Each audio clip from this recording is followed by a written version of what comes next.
द्वारतेन मया कृतं सब्बं अपराधं क्षमतु मे भन्ते। द्वितीयंपि ओकास वन्दामि भन्ते। द्वारतेन मया कृतं अपराधं क्षमतु मे भन्ते। तृतीयंपि ओकास वन्दामि भन्ते। द्वारतेन मया कृतं सब्बं अपराधं क्षमतु मे भन्ते।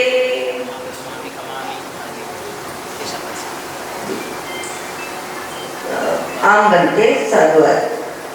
ओकास अहं भन्ते तिसरणेन स पंचशीलानि धम्मं याचामि। अनुग्रहं कृत्वा शीलं देत मे भन्ते।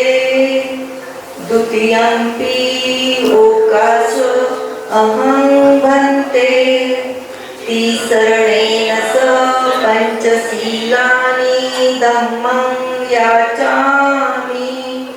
अनुग्रहं कृत्वा शीलं देत मे भन्ते। तृतीयंपि वन्दामि अहं भन्ते तिसरणेन स पंचशीलानि धम्मं याचामि। अनुग्रहं कृत्वा शीलं देत मे भन्ते। यमहं वदामि तं वदेथ।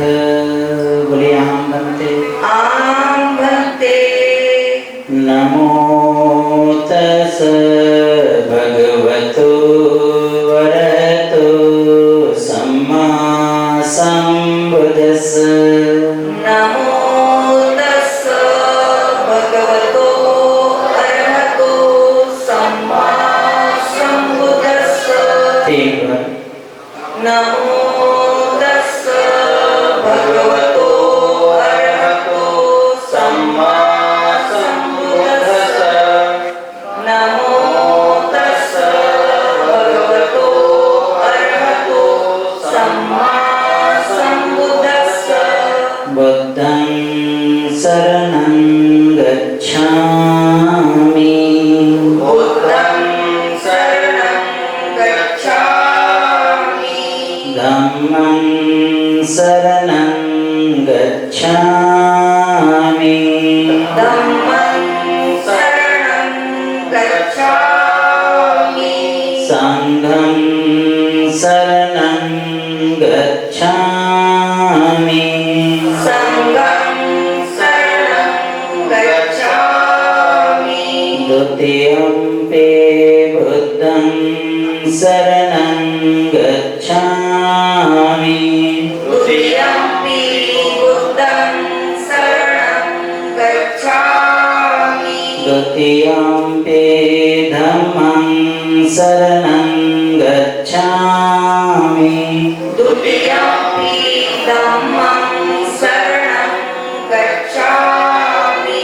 द्वितीयंपि संघं शरणं गच्छामि। द्वितीयंपि संघं शरणं गच्छामि। तृतीयंपि बुद्धं शरणं गच्छामि।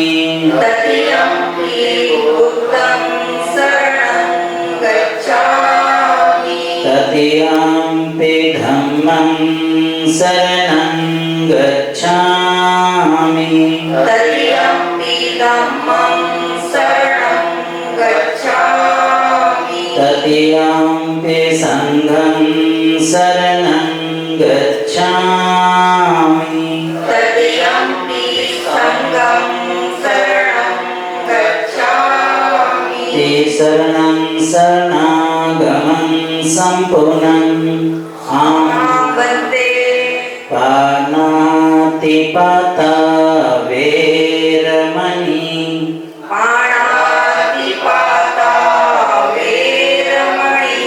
सिक्खापदं समादियामि सिक्खापदं समादियामि अतिन्नादाना वेरमणि अतिन्नादाना वेरमणि सिक्खापदं समादियामि सिक्खापदं समादियामि कामेषु मिच्छाचारा वेरमणि कामेषु मिच्छाचारा वेरमणि सिक्खापदं समादियामि सिक्खापदं समादियामि मुषावादा वेरमणि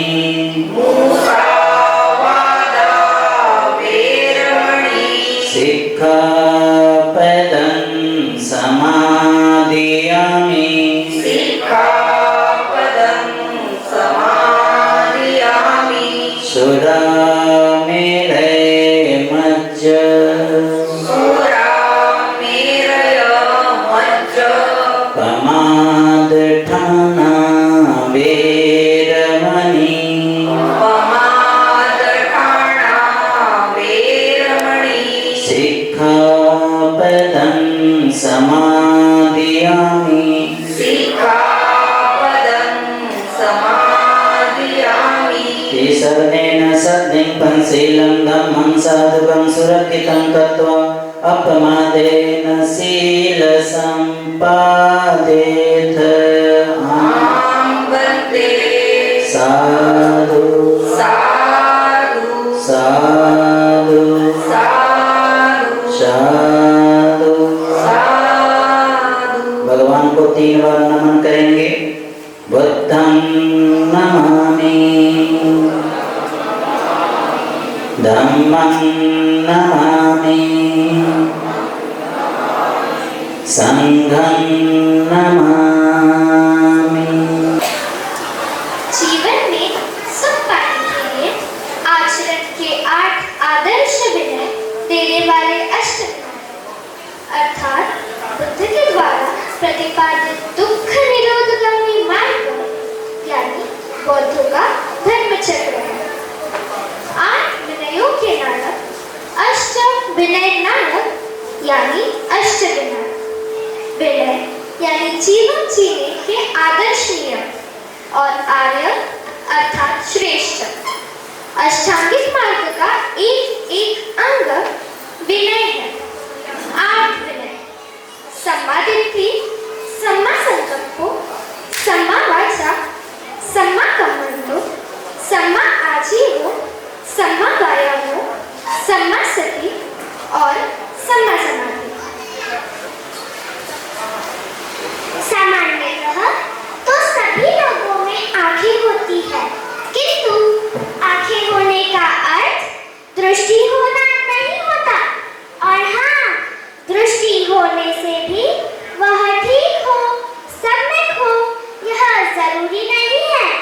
इसीलिए बुद्ध द्वारा दिया गया 8 विनयों का पथ, उसकी मैं मार्गदर्शक हूँ। मैं सम्यक दृष्टि हूँ। सत्य असत्य क्या है, सम्मा दिट्ठि सिखलाए, गलत धारणाएं छोड़कर जीवन सफल बनाए। 8 विनयों के चक्र का मैं दूसरा विनय।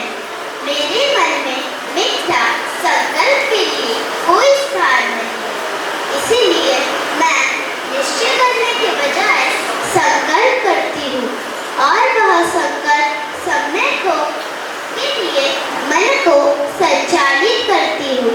इसीलिए मैं सम्यक संकल्प हूँ। उदात्त हो जीवन मकसद, सम्मा संकल्प हो बतलाए, बड़ा ध्येय इस जीवन में हासिल हमने करना है। मैं 8 विनयों के चक्र का तीसरा अंग हूँ। मेरा नाम सम्यक वाणी कोई बकवास करने में मेरा विश्वास नहीं। मेरी वाणी ऐसी होती है जिसमें झूठ नहीं होता, कोई कठोर शब्द नहीं होते। ना मैं किसी की चुगलियां करती हूँ, ना बेकार की बातें करती हूँ। इसीलिए तो मैं सम्यक वाणी हूँ। अर्थपूर्ण हो अपनी वाणी, सम्मा वाचा कहलाए। असत्य वचन त्याग कर वाणी निर्मल बनाए। लेकिन एक बात मैं आपको बता दूं कि सम्यक दृष्टि का मुझे काफी लाभ होता है, क्योंकि उसी की वजह से कुशल कर्म एवं अकुशल कर्म इनमें भेद करने की प्रज्ञा मुझ में आती है। मैं अकुशल कर्मों से सदा बचते रहती हूँ एवं कुशल कर्मों में लगी रहती हूँ। इसीलिए मैं सम्यक कर्मांध हूँ। कुशल कर्म करे निरंतर, सम्मागम मन तो कहलाए। आलस्य रहित सदा रहकर, जीवन को सत्वर बनाए। जीविका तो हर एक को चाहिए, लेकिन ऐसी जीविका का क्या मतलब जिससे किसी की हानि हो? मेरा संकल्प रहता है कि मेरे कारण किसी को मानसिक आघात नहीं पहुंचे, किसी को आर्थिक हानि ना हो। इसलिए मैं सम्यक आजीविका हूँ। बेईमानी से नहीं कमाओ, समझाए सम्मा आजियो। परिश्रम और प्रयास से ना कभी तुम घबराओ। मैं सम्यक व्यायाम हूँ, किंतु व्यायाम को आप शारीरिक व्यायाम के अर्थ में ना लें, क्योंकि हममें जो दुर्गुण होते हैं उनको अपने चरित्र से निकालने का प्रयत्न करना और सद्गुणों का संचय करना, यह सम्यक व्यायाम है। यही तो मैं करती हूँ, इसलिए मैं सम्यक व्यायाम हूँ। प्रयासरत हो सदा चरण में, सम्मा वायामो समझाए। अधर्म की चेतनाओं को जड़ मूल से मिटवाए। यह सम्यक स्मृति का अर्थ आपकी मेमोरी या याददाश्त से नहीं है। स्मृति का अर्थ है सतत जागरूकता। शरीर में उत्पन्न होने वाली वेदनाओं के प्रति जागरूक रहना मेरा काम है, किंतु उसी के साथ चित्त में उत्पन्न होने वाले विचारों के प्रति सदैव जागरूक रहना भी जरूरी है। यही तो सम्यक स्मृति है। इसलिए आप मुझे नजरअंदाज न करें। विगत स्मृतियों से सतत सम्मा सती ये बतलाए। अंतर मन को प्रशिक्षित कर भविष्य में बनाना है। 8 विनयों के मार्ग का मैं अंतिम छोड़ू। मैं सम्यक समाधि हूँ, किंतु समाधि शब्द सुनकर आप चौंकिएगा मत। मैं वो जमीन में खुद को गाड़कर समाधि कर देने वाली समाधि नहीं हूँ। मैं तो चित्त वाली समाधि हूँ, चित्त की एकाग्रता यानी समाधि। किंतु मैं समाधि या एकाग्रता, कुशल एवं अकुशल, ऐसे दोनों प्रकार के कर्म करने के लिए भी हूँ, लेकिन मैं सिर्फ कुशल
गच्छामि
गाथाओं का निर्माण किया गया था। हालांकि गाथा तो पहले भी थी, बुद्ध घोष जी के जमाने में जब गाथा संकलित की गई थी उसमें ये गाथा आती है। हालांकि जैसे मैंने बताया कि इसके पहले पूजन होता था, लेकिन आपको पता नहीं है, बुद्ध के यहाँ तो बहुत सारे लोग जाते हैं और अब कल भी जाएंगे, लेकिन वह जाके आ जाएंगे, हाँ मैंने दर्शन कर लिया बुद्ध के आएगा। ये हमारी प्रॉब्लम है। हमारी प्रॉब्लम क्या है, बुद्ध के यहाँ जाते हैं लेकिन बस दर्शन कर लिया आ जाते हैं। वहां कभी देखा आपने श्रीपाद देखा आपने? वहां जो बुद्ध ने संक्रमण किया था उसके प्रतीक, बिल्कुल बंदे जी संक्रमण किया था, तो वो प्रतीकात्मक रूप में वहां अशोका ने जो वहां कार्य किया था वो पत्थर वहां है, उसे कहते श्रीपाद। श्री यानी श्रेष्ठ, पाद यानी पैर, श्रेष्ठ ऐसे तथागत के या भगवान बुद्ध के पैर, प्रतीकात्मक पैर। बुद्ध मतलब जब जीवित थे तो हम लोग या जो उपासक लोग हैं जब जाया करते, उपासक लोग और राजा लोग जाया करते थे, तो बुद्ध को बोल तो नहीं सकते कि बुद्ध जी आप बाहर आइए, मुझे बंधन करना है, जरा बाहर तो आइए, ऐसा बोल सकते थे? नहीं, ऐसी परंपरा नहीं थी। तो लोग या राजा लोग या उपासक लोग भी उनकी कुटी के बाहर फूल रखा करते थे कि भाई भगवान आपके चरणों में मेरे ये जो फूल है मैं अर्पण करता हूं। और उसी का एक कारण बन गया कि गाथा, उसके कारण बन गई गाथा। और वो है जो गाथा, वहां आपको जो पिक्चर दिखाई दे रहा है फोटोग्राफ, वो है गाथा। ये इसीलिए वहां गाथा लिखी गई और श्रीपाद प्रतीकात्मक दिया गया, क्योंकि हम लोग अपने मिट्टू देखे है ना, हम मिट्टू लोग हैं। मिट्टू लोग क्या है, बोल देते हैं। अरे भाई बोला तो पता तो होना चाहिए, मतलब आपने भी कितने बार बोला होगा, लेकिन पता नहीं था उसका मतलब। वहां हमने उसका मतलब दिया हुआ है। और मैं फिर से बोल रहा हूं कि जब बुद्ध की मूर्ति आई 78 में, मतलब ईसा जो शुरू हुआ था, जो काल एडी कहते उसको, 78 में पहली बुद्ध मूर्ति बनाई गई थी। लेकिन उसके बाद क्या हुआ, श्रीपाद का पूजन हुआ करता था। श्रीपाद का पूजन तब तक हुआ करता था, लेकिन उसके बाद जब अच्छा लगता है लोगों को मूर्ति दिखाई देती है, तो इसलिए दोनों का फ्यूजन हुआ, मतलब महायानी परंपरा और थेरवादी परंपरा। इसीलिए गाथा जारी रही, लेकिन वहां मूर्ति भी आ गई। मैं आपको बता दूं, जब भी कभी आप लोग मूर्ति के सामने मतलब गाथा बोलते हो, वैसे वो गलत है, मैं फिर से बता रहा हूं, आपको पता नहीं होगा, वो गलत इसलिए है क्योंकि जब भी श्रीपाद की पूजा करते हैं तब वहां मूर्ति का काम ही नहीं है। आप सुन रहे हैं ना? आप सुनना चाहिए, पता होना चाहिए, क्योंकि हम अंधे नहीं हैं और अंधों को भी दृष्टि हो सकती है। देखिए, अंधा होना वो बुरी बात नहीं है, अंधे को भी दृष्टि अलग बात होती है। आंखें होना मतलब दृष्टि होना मतलब नहीं होता है। हम लोग चूंकि मिट्टू वाले बना दिए गए हैं, इसलिए ऐसा करते हो, किसी का दोष नहीं है।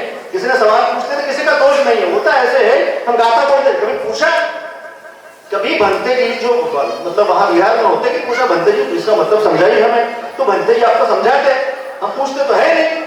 ठीक है, तो ये बहुत जरूरी है जानना कि हम लोग जब भी श्रीपाद सरोवरे बोलते हैं, तो चलो चूंकि परंपरा अभी है मूर्ति की, तो इसलिए मूर्ति रखनी चाहिए, लेकिन उसके साथ श्रीपाद नहीं रखते हो तो आप गलती कर रहे हो, लोग हंसेंगे। नंबर 1। दूसरा जो सवाल है अष्टविनायक, तो अष्टविनायक हालांकि हम बताते नहीं, अब वाला बोलने की जरूरत नहीं है। दुनिया में पहली बार अष्टविनायक जिसको कहा गया है, मैं फिर दोहरा रहा हूं फिर से, दुनिया में कभी किसी को पहली बार अष्टविनायक कहा गया है, वो है भगवान बुद्ध। वो इसीलिए क्योंकि उन्होंने ही 8 विनय दिए हैं या दिए थे। 8 विनयों के नायक वही कहलाए अष्टविनायक। और इसीलिए बाबा साहब ने कहा था कि यदि आप लोग बुद्ध और उनका धर्म समझना है तो आपको 2 किताबें पढ़नी जरूरी है। एक है प्राचीन भारत में क्रांति और प्रतिक्रांति, और दूसरा है बुद्ध और कार्ल मार्क्स। हम यदि उसको नहीं पढ़ते हैं, केवल बुद्ध और उसका धर्म पढ़ते हैं, तो हमें इस प्रकार की गलतफहमी होती है, इस प्रकार का भ्रम होता है कि किसी का दोष नहीं है। लेकिन भ्रम मत पाले, और कोई भी किसी के मन में भी किसी भी प्रकार का सवाल हो, वो लिख लीजिए, प्रोग्राम के बाद सभी सवालों के जवाब दे जाएंगे। प्रोग्राम के बाद सभी सवालों के जवाब दे जाएंगे, लेकिन मैं इतना ही कहना चाहूंगा कि यहाँ आपको सीखने को मिलेगा, सीखने का प्रयास कीजिए, ठीक है, सीखने का प्रयास कीजिए। और सीखने की प्रक्रिया में आपके मन में कुछ प्रश्न आते हैं, जरूर पूछिए, आपको खुशी होगी कि भाई इन सवालों के जवाब आपको मिल चुके हैं।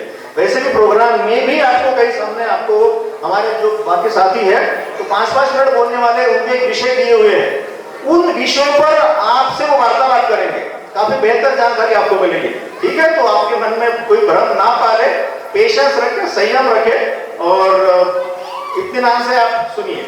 थैंक यू, साधुवाद।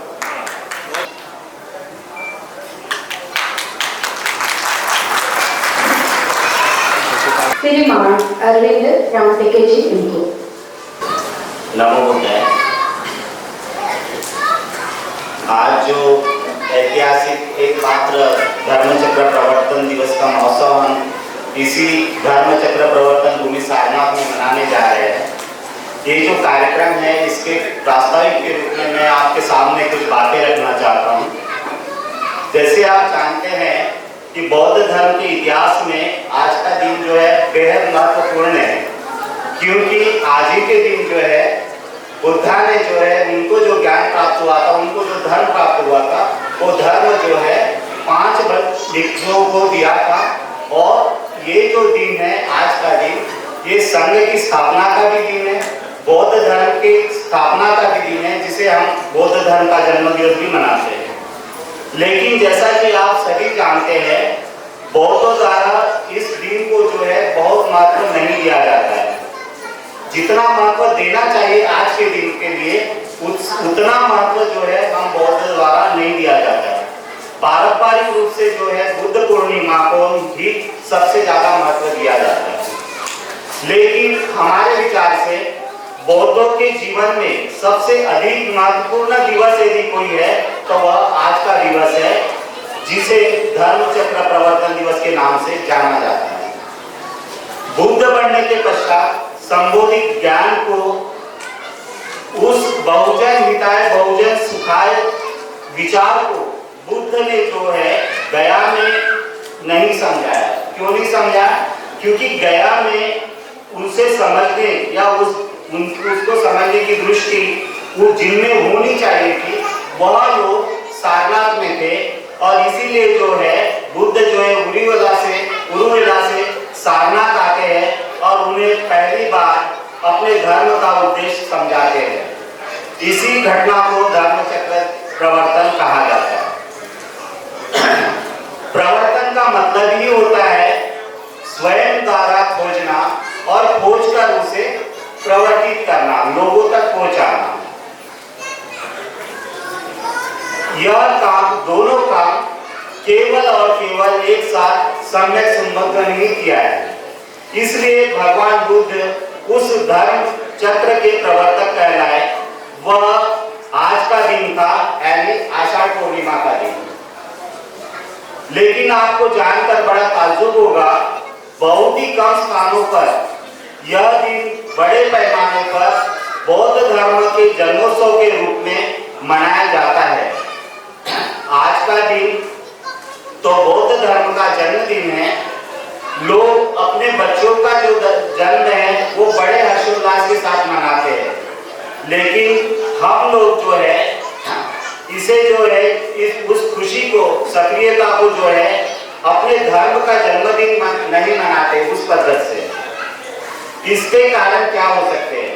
हम समझते हैं इसका कारण जो है इस विचार जानना या अज्ञान जो है ये कारण है, ऐसा हमें लगता है। लेकिन ऐसे किसी परंपरा के निर्माण में समाज के सुधीजनों द्वारा, ऐसे किसी परंपरा के निर्माण में समाज के जो सुधीजन है, विद्वान जन है, इनके द्वारा पहल की जानी चाहिए और उसका अनुकरण तब आम लोग करते हैं। लेकिन यदि बुद्धिजीवी लोग ही यदि इस बारे में भ्रमित है तो क्या होगा? सामान्य बौद्धों का भ्रमित होना बिल्कुल स्वाभाविक है। मैं निवेदन करूंगा कि जो सुधीजन है, बुद्धिमान लोग हैं, उन्होंने इस धर्मचक्र प्रवर्तन का महत्व जो है वो आम लोगों में समझाना चाहिए और इसे बड़े पैमाने पे मनाना चाहिए। आज के मौके पर आप सभी को और एक बात साझा करना चाहता हूं। आपको जानकर ताज्जुब होगा कि आज भी लोगों को यह पता नहीं है कि आज का दिन केवल धर्मचक्र प्रवर्तन का दिवस है। आषाढ़ पूर्णिमा का दिन वर्षावास प्रारंभ दिवस नहीं है। आप जानते हैं कि समाज में ये रोपित किया गया कि आषाढ़ी पूर्णिमा यानी वर्षावास की शुरुआत का दिन, जबकि ऐसा नहीं है। भगवान स्वयं इसके बारे में कहते हैं कि वर्षावास की जो शुरुआत है आषाढ़ी पूर्णिमा के दूसरे दिन से होनी चाहिए। बौद्ध भिक्षु भी जो है इसे वर्षावास प्रारंभ दिवस के रूप में प्रसारित करते हैं, लेकिन वर्षावास को जो है कल से शुरू होगा, मतलब आषाढ़ी पूर्णिमा के दूसरे दिन से। यह भी आपको समझना और समझाना पड़ेगा। हम लोग पावर पॉइंट प्रस्तुतिकरण के जरिए धर्मचक्र प्रवर्तन दिवस के बारे में जन जागरण की शुरुआत सन 2012 से शुरुआत की थी, लेकिन रैली एवं समारोह के माध्यम से बड़े पैमाने पर धर्मचक्र प्रवर्तन दिवस मनाने की शुरुआत हमने सन 2014 से शुरू की। बाबा साहब के रहते धर्मचक्र प्रवर्तन दिवस आषाढ़ पूर्णिमा के दिन दीक्षा भूमि नागपुर शहर में सन 1956 में मनाया गया था, लेकिन 1957 से जो है भारतीय बौद्ध महासभा ने इस धर्मचक्र प्रवर्तन दिवस को दुर्लक्षित किया। उन्होंने 1957 से जो है नहीं मनाया, क्योंकि वो लोग जो है राजनीतिक लोगों के प्रभाव में रहना ज्यादा पसंद करती है, और उसके कारण 1957 के बाद उन्होंने धर्मचक्र प्रवर्तन दिवस आषाढ़ पूर्णिमा को नहीं मनाया। इसका मतलब क्या है? बौद्ध धर्म एवं संस्कृति के बारे में धार्मिक संगठन की बुनियादी अवधारणाएं स्पष्ट होनी चाहिए। यदि ऐसा नहीं होता है तो समाज में भ्रम फैलता है, और इस भ्रम को दूर करने के लिए हमने संघ ने जो है इसकी पहल की, और उसी के तहत एक बड़ी परंपरा का निर्माण हो। इसलिए प्रतिवर्ष पिछले वर्ष से हमने धर्मचक्र प्रवर्तन भूमि सारनाथ में धर्मचक्र प्रवर्तन दिवस मनाया, और इस प्रकार पिछले वर्ष भी आपका काफी सहयोग रहा। जिस कार्यक्रम के लिए आप आए हैं यह केवल धर्मचक्र प्रवर्तन दिवस नहीं है, अपितु बौद्ध धर्म की संस्कृति के निर्माण में एक बड़ी परंपरा, ऐतिहासिक परंपरा का निर्माण में आपका योगदान हो रहा है। आज जो आप लोग यहाँ उपस्थित हैं, एक बड़ी परंपरा और संस्कृति, बौद्ध धर्म की संस्कृति निर्माण करने के लिए आपका जो है इसमें योगदान है, और इस धार्मिक संस्कृति की प्रक्रिया का आप एक हिस्सा रहे हैं। इसका आपको भी गर्व होना चाहिए। आने वाली पीढ़ियों को भी आप पर गर्व होगा। इसी कड़ी में मैं एक बात और एक सुझाना चाहता हूँ कि जो अशोका ने ब्रह्मलिपि में शिलालेख जो है स्थापित किए थे इस पूरे भारतवर्ष में, तो हम ये उम्मीद करते हैं कि जब भी हम हमारे घर में अपनी नेम प्लेट बनाएं तो ब्रह्मलिपि में भी अपना नाम लिखें, और नीचे जो है जिस भाषा में अपना नाम लिखना चाहते हैं वो भी लिखें। इससे जो शिलालेख यानी ब्रह्मलिपि को नष्ट करने की जो बात हो रही है, तो उसको भी जो है हम संस्कृति निर्माण में एक सहयोग करेंगे। इस तरह से ऐसा हम जो है आपसे उम्मीद करते हैं। मैं पुनः एक बार आपको धर्मचक्र प्रवर्तन दिवस की बधाई देता हूँ, और मेरे शब्दों को यही विराम देता हूँ। नमो बुद्धाय। यही बेस्ट है, यही श्रेष्ठ है, यही बेस्ट है, यही श्रेष्ठ है, जीवन की राह रखना।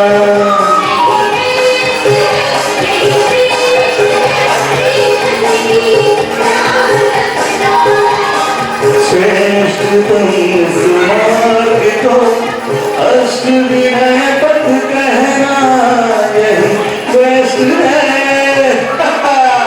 यही श्रेष्ठ है, यही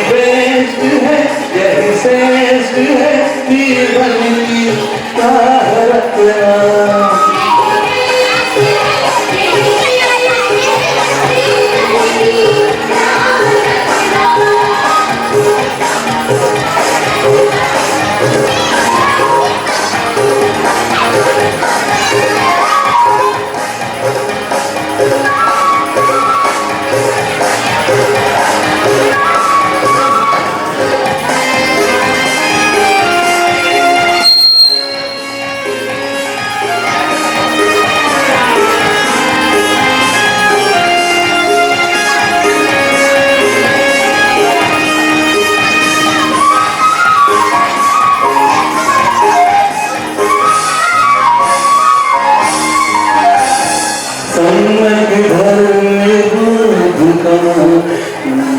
सदा चरण का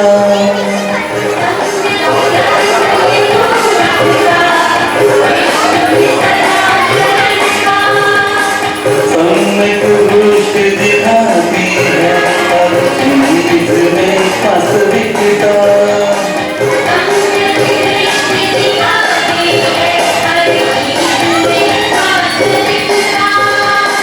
बहुजन हिताय बहुजन सुखाय समृद्धि संकल्प जाना। चोट ना लगे दिल को ये सम्मानित वाणी रखना। यही बेस्ट है, यही श्रेष्ठ है।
चरण के रोक साथ में रखना।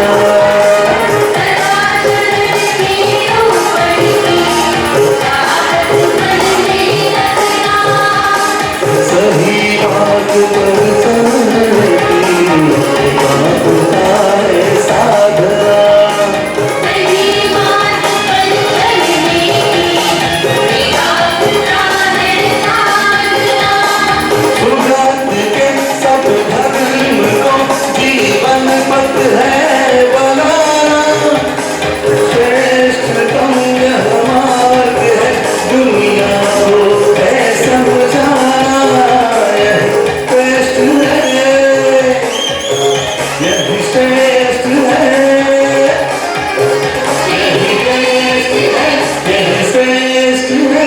वो है राहुल सिंहनाथ, मुंबई से है और वो बताएंगे हमें आज का विषय है उनका सारनाथ में धर्मचक्र प्रवर्तन दिवस उत्सव मनाने का महत्व क्या है। मतलब सारनाथ में इस जगह धर्मचक्र प्रवर्तन दिवस मनाने का महत्व क्या है, इसके बारे में वो बताएंगे।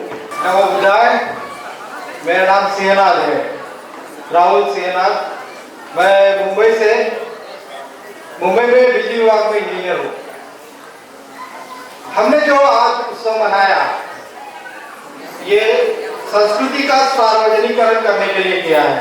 धर्म चक्र प्रवर्तन मतलब ये धर्म की जन्मभूमि सारनाथ पे मनाया है। आषाढ़ पूर्णिमा एक सिंहनाथ पूर्णिमा भी कहा जाता है। शाक्य सिंह भगवान बुद्ध का सिंहनाथ, ये धर्म चक्र प्रवर्तन है। धर्म चक्र प्रवर्तन सारनाथ में मनाने का एक बहुत महत्वपूर्ण इसीलिए भी है क्योंकि हमने महाराष्ट्र में आषाढ़ पूर्णिमा को इस संस्कृति को रोपित करने का प्रयास किया, लेकिन हमारे ध्यान में आया कि जिस धर्म चक्र प्रवर्तन की शुरुआत सारनाथ में हुई, वहीं पर ये उत्सव मनाकर इसका सार्वजनिकरण किया जाएगा। लाखों लोग यहाँ पर आएंगे, मैं देख सकता हूँ लाखों लोग यहाँ पर आएंगे और ये संस्कृति भारत भर में फैलेगी। जिस प्रकार मुस्लिम लोग जीवन में एक बार मक्का जाते हैं और फिर आने के बाद बाकी अपने साथियों को प्रोत्साहित करते हैं कि मक्का जाना है, इस प्रकार क्रिश्चियन लोग जेरूसलम जाते हैं, हर साल जाते हैं। उसी प्रकार हर बौद्ध में सारनाथ आना आवश्यक है क्योंकि ये हमारी धर्म की जन्मभूमि है। अभी आपने देखा अष्टविनायक चक्र, जिस धर्म चक्र का भगवान बुद्ध ने प्रवर्तन किया था, उसका प्रस्तुतिकरण आपने देखा। उसमें सबसे पहली जो प्रज्ञा है, शील समाधि प्रज्ञा का जो मार्ग है, उसमें सबसे जरूरी अंग है प्रज्ञा। उसका सबसे पहला अंग है विनय है, सम्यक दृष्टि। सम्यक दृष्टि यानी आपका नजरिया। हमारी संस्कृति हमारा नजरिया तय करती है। गलत धारणाएं जो हमारे मन में बैठी है, अभी आपने देखा कि रॉन्ग नंबर हमारे मन में कूटा मार के बैठा है। सत्य को जानकर हमें उसे प्रस्थापित करना है। धर्म का भोजनीकरण एवं कल के बौद्ध। नमो बुद्धाय।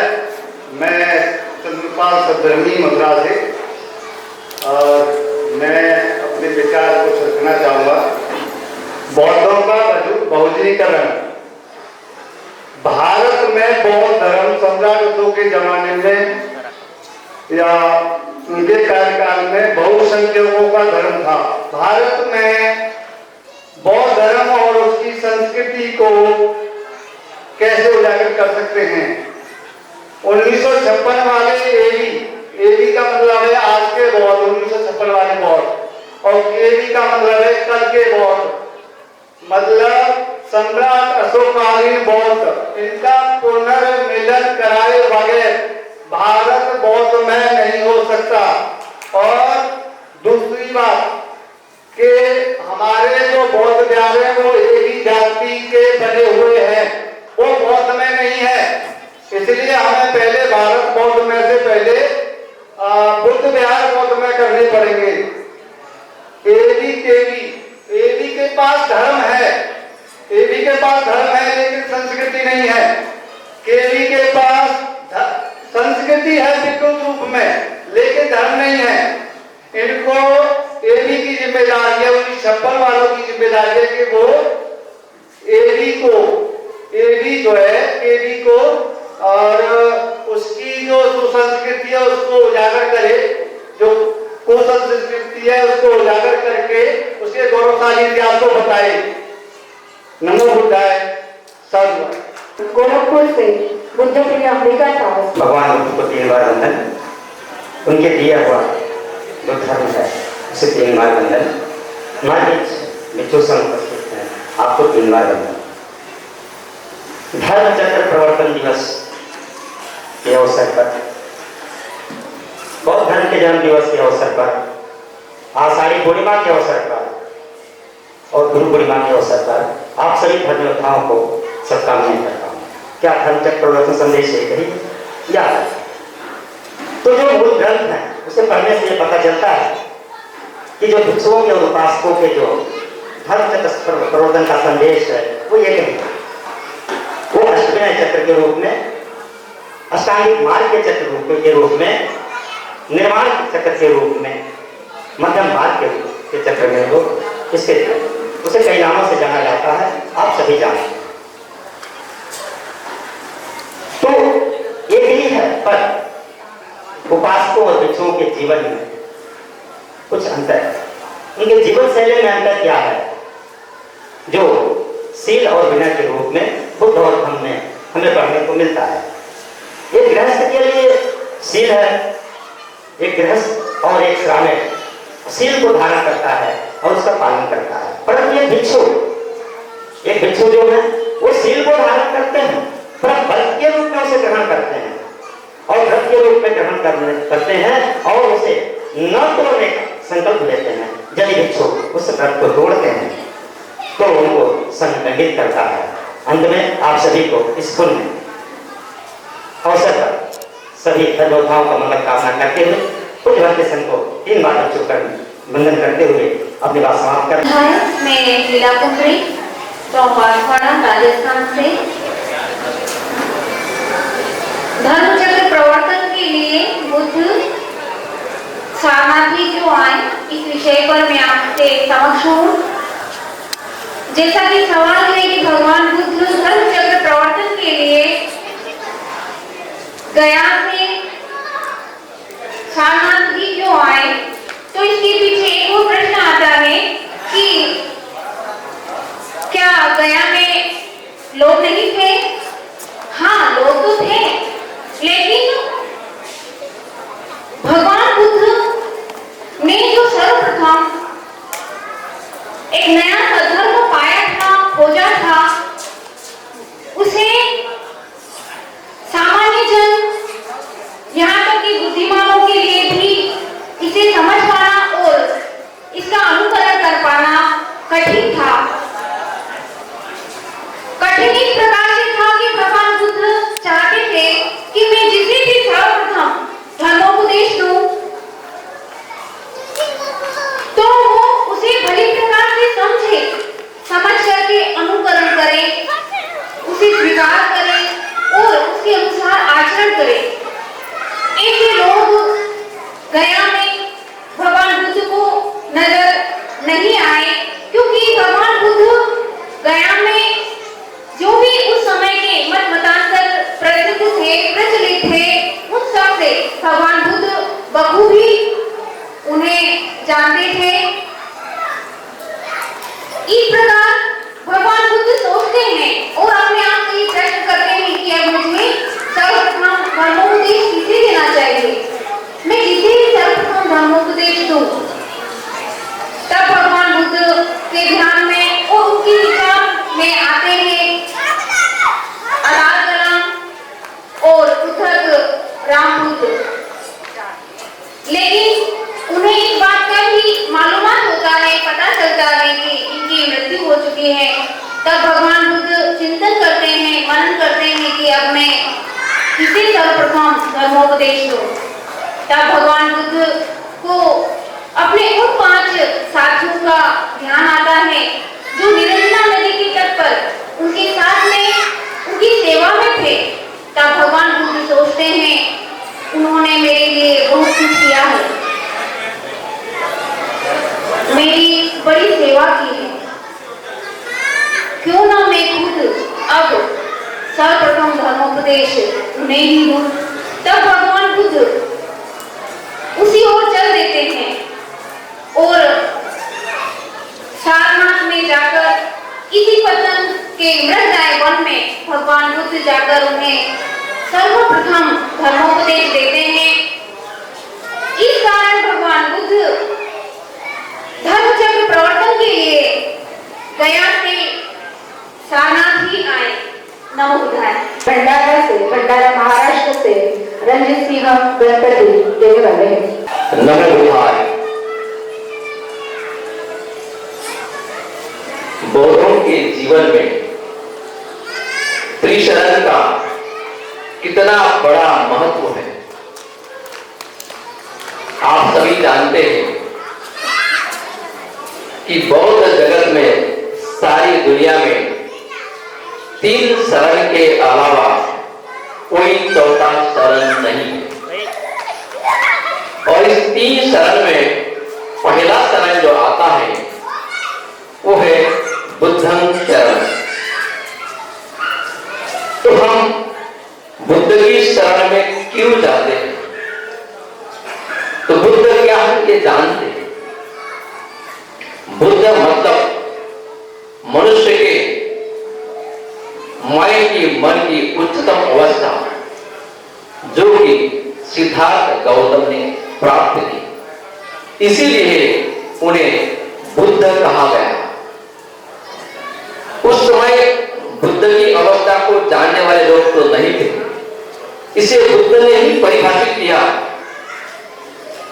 और बुद्ध ने परिभाषित यहीं पर किया जहां पर आप पवित्र भूमि में बैठे हैं, जहां जगत के सभी बौद्ध लोग नमन करने के लिए सारनाथ आते हैं। तो बुद्ध यानी ज्ञान की उच्चतम अवस्था। इसी बुद्ध का जन्म बौद्ध गया में हुआ। और बौद्ध गया में बुद्ध का जन्म यानी निर्माण यानी प्राप्ति होने के बाद में वह सारनाथ आए और उसको विस्तार से 5 भिक्षुगण को समझाए। उससे बुद्ध को, उसी उच्चतम ज्ञान की अवस्था को हम नमन करते हैं। और जब बौद्ध एक बौद्ध दूसरे बौद्ध से मिलता है तो उन्हें नमो बुद्धाय यह अभिवादन करता है। तो नमो बुद्धाय, एक बौद्ध जब दूसरे बौद्ध से मिलेगा, चाहे भारत के बौद्ध हो चाहे दुनिया के कोई भी बौद्ध हो, तो नमो बुद्धाय ही कहेगा। और नमो बुद्धाय का मतलब यह होता है कि मैं जिन्हें बता रहा हूं, जिन्हें अभिवादन कर रहा हूं, उनमें बुद्ध का कुछ थोड़ा सा अंश है। सभी में बुद्धि तो है, और बुद्ध के अंश को मैं नमन करता हूं, इसकी याद दिलाता है नमो बुद्धाय। अब बौद्ध में दूसरा शरण आता है धम्म।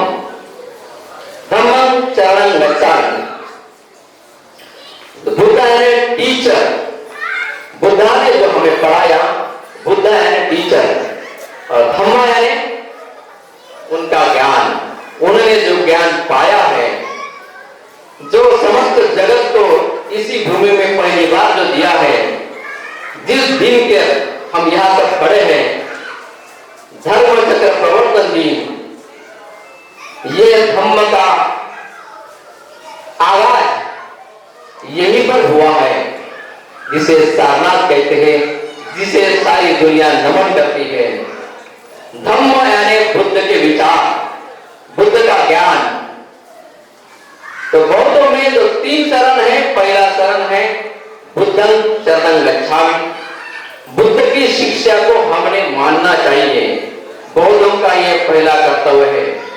और बुद्ध ने जो शिक्षा दी, जो धम्म दिया, जो धर्म दिया, उसका हमने अपने जीवन में आचरण करना चाहिए, जिससे कि हमारा जीवन सुखमय हो जाए और सारे समाज का जीवन सुखमय हो जाए।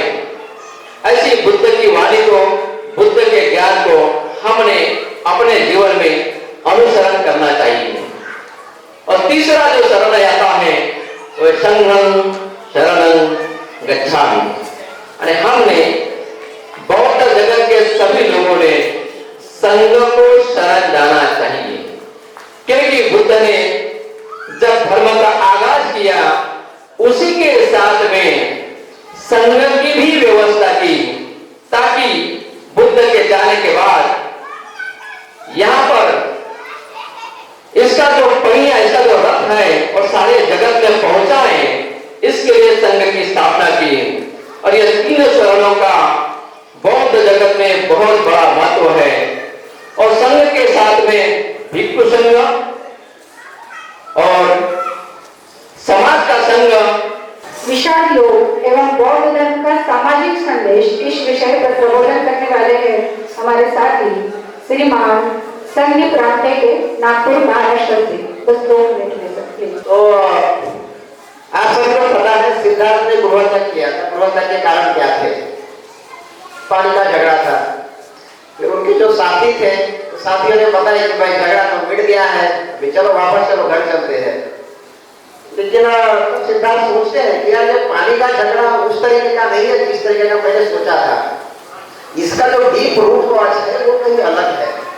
बड़ा कारण मुझे समझ में आता है। बड़ा कारण क्या है? पति पत्नी में झगड़ा होता है, भाई भाई में झगड़ा होता है, बेटे का बाप के साथ झगड़ा होता है, बहन का बहन के साथ झगड़ा होता है। मतलब समाज में कॉन्फ्लिक्ट्स है, सोशल कॉन्फ्लिक्ट्स है।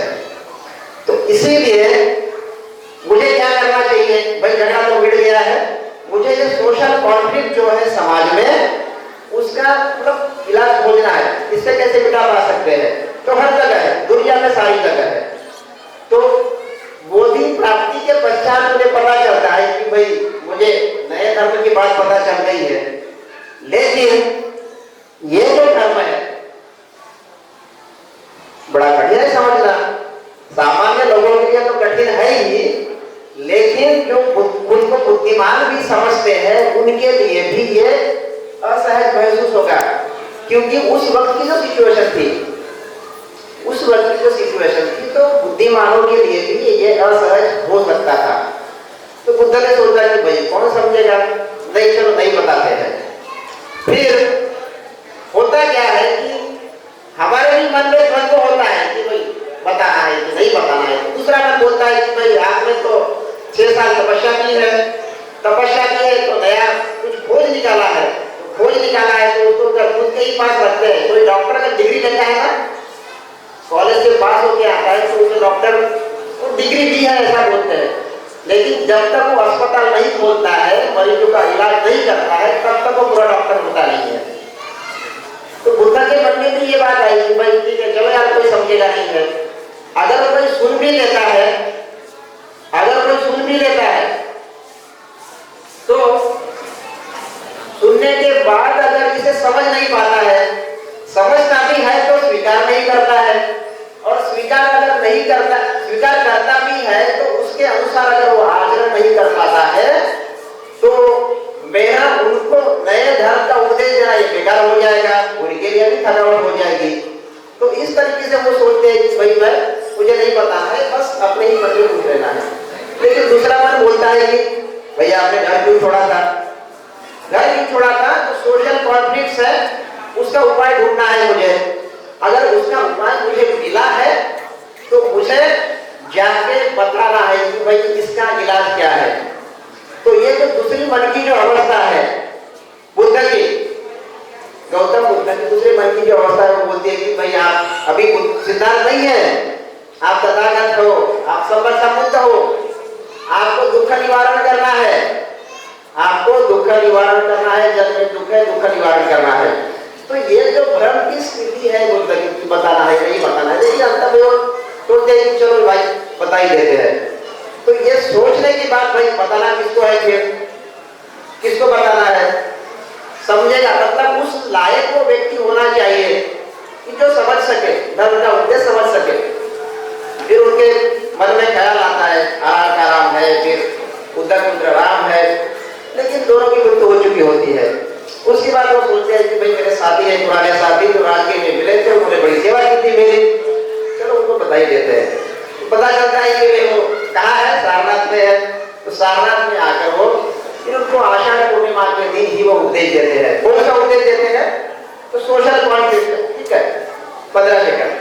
सोशल कॉन्फ्लिक्ट का इलाज मतलब अभी हमारे बच्चियों ने जो अष्टविनय धर्म का जो प्रस्तुतिकरण किया था वो है सोशल कॉन्फ्लिक्ट, मतलब सामाजिक संघर्ष जो है उसका इलाज है अष्टविनय धर्म। और बुद्धा ने 5 परिव्राजकों को जो उपदेश दिया था वही है अष्टविनय धर्म। Thank you. अब हमारे अगले साथी हैं बुरहानपुर से सचिन अवसरमल, वो हमें बताएंगे धर्मचक्र प्रवर्तन के बारे में जो भ्रम है उसका निवारण कैसे करें। नमो बुद्धाय। सर्वप्रथम संपूर्ण जगत के सद्गुरु तथागत सम्यक संबुद्ध का नमन और यहाँ उपस्थित सभी स्वयं सेवकों को बौद्ध धर्म के जन्मदिन अर्थात धर्म चक्र प्रवर्तन दिवस की हार्दिक सदिच्छाएं। मैं सचिन अवसरमल, जिला बुरहानपुर से। जैसा कि साथी हम जानते हैं कि आज के दिन BC 528 सारनाथ में तथागत सम्यक संबुद्ध द्वारा पंचवर्गीय भिक्षुओं को जो प्रथम उपदेश दिया गया था, धर्म का जो प्रथम उपदेश दिया गया था, उसी घटना को हम धर्म चक्र प्रवर्तन कहते हैं। यह जो घटना अद्वितीय घटना थी, जो बुद्ध के बाद न किसी ने घटित की और ना ही उनके पहले किसी ने की थी। भगवान का जो ये उपदेश था, ये स्वयं था, इसलिए हम उन्हें धर्म चक्र के एकमेव प्रवर्तक कहते हैं। इसी को ध्यान में रखते हुए 1956 की धर्म दीक्षा के पहले डॉक्टर बाबा साहब अम्बेडकर नागपुर में 22 जुलाई 1956 में आषाढ़ पूर्णिमा के दिन धर्म चक्र प्रवर्तन दिवस के रूप में सेलिब्रेशन करते हैं। उसके बाद वो 14 और 15 अक्टूबर को धर्म दीक्षा देते हैं। यदि ऐसा है तो नागपुर की उस भूमि को हम दीक्षा भूमि कहते हैं, ना कि प्रवर्तन भूमि। प्रवर्तन भूमि सारनाथ है। फिर भी हर साल नागपुर में आने वाली भीड़ उस दिन को भ्रम में होने के कारण धर्म चक्र प्रवर्तन दिवस के रूप में मनाती है, जो कि बाबा साहब के दृष्टिकोण से अनुचित है। 14 और 15 अक्टूबर बाबा साहब ने धम्म दीक्षा दी, उस दिन को हम धर्म चक्र अनुवर्तन भी कह सकते हैं। और धर्म चक्र प्रवर्तन जो है हम सारनाथ में मनाते हैं आषाढ़ पूर्णिमा के दिन। ये जिस प्रकार से हम यहाँ रैली की और लोगों को ये संदेश दिया कि आज का जो दिन है आषाढ़ पूर्णिमा का, वो धर्म चक्र प्रवर्तन का है, तो धर्म चक्र प्रवर्तन का दिन ही हमें आषाढ़ पूर्णिमा के दिन मनाना चाहिए। और जो लोग यहाँ सारनाथ में आषाढ़ पूर्णिमा के दिन नहीं आएंगे, वो जिस शहर में रहते हैं, जिले में रहते हैं या अपने शहर में भी वो इस दिन को मना सकते हैं। साधु सर। अब आगे हम सब उपासक उपासिका है, इनको कुछ संदेश देने के लिए, कुछ बुद्धिज्म के बारे में बताने के लिए, मार्ग बताने के लिए अब आ रहे हैं हमारे मान्यवर बंदे जी बुद्ध ज्योति, जो ब्रह्माधिपति हैं, जो देवाधिपति हैं, जो सभी देवों, जो नरेंद्राधिपति हैं, जो सभी देवों के पूज्य हैं, जिन्होंने उत्तम बोधि प्राप्त किया है, जो कर्मा के सागर हैं, जिन्होंने कृष्ण रूपी भव सागर से लोगों को पार किया है, ऐसे सम्यक संबुद्ध भगवान बुद्ध के आचरणों में कोटि कोटि नमन वंदन अभिनंदन करता हूँ। अभी सभी लोग विषयों पर आप सुन रहे थे। मैं इतना कहना चाहूँगा कि भगवान बुद्ध ने जो मार्ग दिया ना, वह चित्त की शुद्धता का मार्ग दिया। कभी कभी लोग कहते हैं ये बहुत बुद्धिमानों के समझ से परे है, या बुद्धिमान लोग बहुत क्लिष्ट है, भगवान का धर्म बहुत जटिल है। ये तो इतना सरल है, इतना सरल है कि आम जनमानस को समझने का विषय है। क्योंकि भगवान का जो धर्म है ना, वो अनुभव के आधार पर उतरता है। आप वाणी विलास से नहीं समझ सकते। वाणी विलास चाहे जितना भी कर लें, कभी जीवन में कोई लाभ नहीं प्राप्त होगा।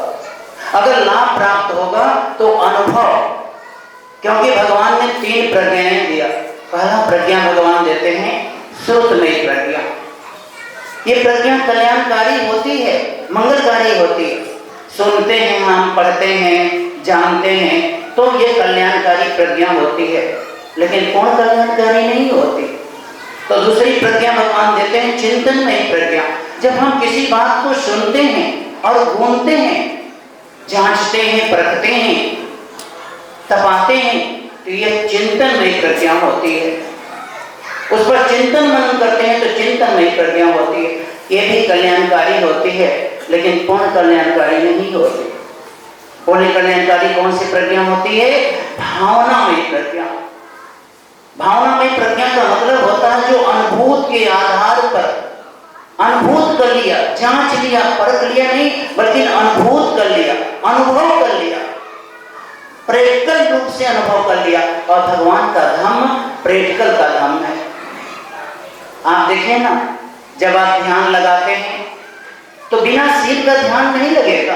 कोई आदमी शराब पी के कभी ध्यानी बन सकता है क्या? शराब पिए रहे और ध्यान लगाए तो लगेगा? दुराचार करके आए ध्यान लगाए लगेगा? हत्या करके आए ध्यान लगाए लगेगा? झूठ बोलने वाला मक्कारी आदमी का कभी ध्यान लगेगा? और जब तक हम ध्यानी नहीं बनेंगे, भगवान ने ध्यान का मार्ग दिया और इस मार्ग को काउंटर कर दिया गया, बड़ी बारीकी तरीके से काउंटर कर दिया गया और दे दिया गया क्या आपको? भक्ति का मार्ग। और बता दिया गया कि भक्ति में होती है बड़ी शक्ति। और हमारे लोग भक्ति करने लगे। ऐसा नहीं हम कर सकते हैं कि हम कोई बातें जो सुनते हैं तो कल्याणकारी नहीं होती, होती है। हम चाहे गायन के माध्यम से सुनते हो, चाहे वक्तव्य के माध्यम से सुनते हो, पर वह मानस के ऊपरी पटल को ही ठीक कर पाता है। अंदर का जो मानस पटल है ना, वह ज्यों का त्यों काम करता है। और जब तक हम अनुभव के आधार पर उतरेंगे नहीं, तब तक जीवन में कल्याण और मंगल नहीं हो सकता है। मैं आपको एक बात बताना चाहता हूं, क्योंकि यहाँ प्रबुद्ध लोग बैठे हुए। एक आदमी था, युवा प्रोफेसर, बहुत डिग्रियां बटोर रखा था, ढेर सारी उसके पास डिग्री थी। वो समुद्री यात्रा कर रहा था। जो यात्रा जब कर रहा था तो जो उसका नाविक था वो बूढ़ा, और जब अपने कार्य से खाली होता है तो उस प्रोफेसर के पास बैठता है। और प्रोफेसर साहब बहुत अच्छे अच्छे लच्छेदार भाषण, लच्छेदार बातें करते हैं, खूब सुनाते हैं, धर्म कर्म की बातें खूब बताते हैं, बड़ा अच्छा लगता है उसे। तो प्रोफेसर साहब पूछते हैं, बूढ़े बाबा ये बता कि तुम जियोलॉजी जानता है? कहा साहब देखा हम पढ़े लिखे ना बड़े, हम अनपढ़ गवार, काला अक्षर भैंस बराबर, हम तो कभी स्कूल का मुंह भी नहीं देखे, तो हम जियोलॉजी कैसे जानेंगे? जियोलॉजी क्या होता है साहब? कहा भू विज्ञान नहीं पढ़ा है? कह नहीं साहब भू विज्ञान तो नहीं पढ़ा है। कहीं तिहाई जीवन तेरा बर्बाद हो गया। जब तूने भू विज्ञान ही नहीं जानता तो ये फिर समुद्री यात्रा जो करा रहा है तेरा व्यर्थ का ही है। फिर उसके बाद फिर आगे जाकर के जहाज उसका पाला बदलता है, फिर उसको छुट्टी मिलती है तो फिर वो बेचारा मुंह लटकाए अपने केबिन में चला जाता है। लेकिन जो ही उसे मौका मिलता है, चूंकि बात सुन चुका है तो बातों का रस ले लिया था, फिर प्रोफेसर के पास आता है और प्रोफेसर साहब भी अच्छी अच्छी बातें कहते हैं बूढ़े ये बताता हूँ, तो ओशिनोग्राफी जानता है? कहा साहब ओशिनोग्राफी क्या होता है? कहा रे तू ओशिनोग्राफी नहीं पढ़ा, समुद्र विज्ञान नहीं पढ़ा है, इस समुद्र में जहाज चलाता उसी का विज्ञान तू नहीं जानता है? कहा साहब मैंने कह दिया ना कि मैं पढ़ा लिखा नहीं हूँ, अनपढ़ गवार हूँ, अनुभव के आधार पर चलाता हूँ, हम तो ओशिनोग्राफी नहीं पढ़ा। कहा तेरा आधा जीवन बर्बाद। बेचारा फिर वो मुंह लटकाए, क्योंकि प्रोफेसर कह रहे हैं कि आधा जीवन बर्बाद, तो मुंह लटकाए अपने केबिन में चला जाता है। उसके बाद तीसरी बार फिर उस प्रोफेसर के पास आता है और प्रोफेसर साहब कुछ अच्छी अच्छी बातें कह करके फिर पूछते हैं कि बूढ़े बाबा ये बता तू मेटेरियोलॉजी जानता? कहा साहब मेटेरियोलॉजी क्या होता है? अरे हाँ, हवा वर्षा तूफान विज्ञान को तूने नहीं पढ़ा? जिस समुद्र में समुद्री यात्रा करवाता है उसमें तूफान आते हैं, हवाएं चलती हैं, वर्षा होते हैं, इसी का विज्ञान नहीं तूने पढ़ा? कहा साहब हम तो कहें ना कि हम पढ़े लिखे नहीं हैं, हम अनपढ़ गवार हैं, बेचारा मुंह लटकाए अपने केबिन में चला गया, तो हमारा 2/3 जीवन तो बर्बाद हो गया। जाते जाते जहाज एक चट्टान से टकरा गया, उसमें पानी भरने लगा और बूढ़े बाबा दौड़ते हुए प्रोफेसर साहब के केबिन में जाते हैं। प्रोफेसर साहब कहा क्या बात है? कहा आप सीमियोलॉजी जानते हो? कहा कहना क्या चाहते हो? कहा तैरना जानते हैं? कह नहीं तैरना तो नहीं जानते। कहा पूरा जीवन बर्बाद कर दिया तुमने, पूरा जीवन बर्बाद कर दिया।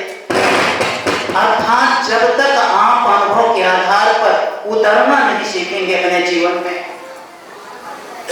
तब तक जीवन का असली आनंद नहीं प्राप्त होगा, तब तक आप धर्म को जान ही नहीं पाएंगे। और भगवान का धर्म तो बड़ा कल्याणकारी है। ऐसे संस्कृत के पुरोधा है भगवान बुद्ध। 3 प्रकार के होते हैं, जरा समझिएगा। एक प्रकृति होता है, एक विकृति होता है, एक संस्कृति होती है। आप जरा समझिए। कुछ लोग प्रकृति को मानते हैं, प्रकृति को मानते हैं। जैसे कोई आदमी अपनी कमाई खाता है ना, अपने कमाता है और खाता है, तो उसकी प्रकृति है, उसका नेचर है। हर आदमी, जानवर भी अपना भोजन जुटा लेते हैं, अपना पेट भर लेते हैं। ऐसा आदमी प्रकृति संस्कृति का पुरोधा होता है। एक विकृति है, अपनी कमाई तो खाता है और दूसरे का भी लूट लेता है, हड़प लेता है। दूसरे का भी हड़प लेता है, भाई का हड़प लेता है, दूसरे का हक अधिकार हड़प लेता है। तो समझ लीजिए वो विकृत संस्कृत का पुरोधा है, वो विकृत संस्कृत को मानने वाला।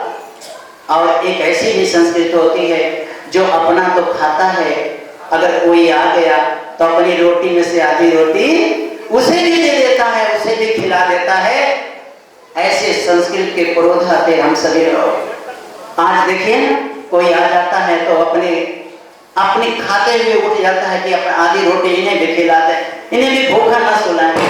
तो ऐसे संस्कृत के पुरोधा थे भगवान बुद्ध, और उन्हीं के मार्गदर्शन पर चलने वाले हम सभी लोग हैं। तो इसीलिए मैं चाहूँगा कि भगवान का धर्म वाणी विलास के आधार पर नहीं, बल्कि अनुभव के आधार पर, प्रैक्टिकल के आधार पर समझने की जरूरत है। इसीलिए भगवान बुद्ध जातक कथाओं का उपयोग करते, लोक कथाओं का उपयोग करते थे समझाने के लिए। उन्हें इतना सरल तो दुनिया में कोई धर्म ही नहीं है, कोई धर्म ही नहीं है जितना धर्म भगवान बुद्ध का। ये एकदम नेचुरली धर्म है, जैसा है वैसे रूप में देखना, यही तो धर्म है। पर हम देखने की हमारी नजरिया बदल गई है, हमारी नजरिया ही बदल गई है। वास्तविक मूल रूप में यह नजरिया आ जाए आपका, जिसे सम्यक कहते हैं, जो बच्चों ने प्रस्तुत किया, बहुत अच्छा लगा कि वास्तविक रूप से देखना तो सीख जाए, सम्यक दृष्टि तो आ जाए।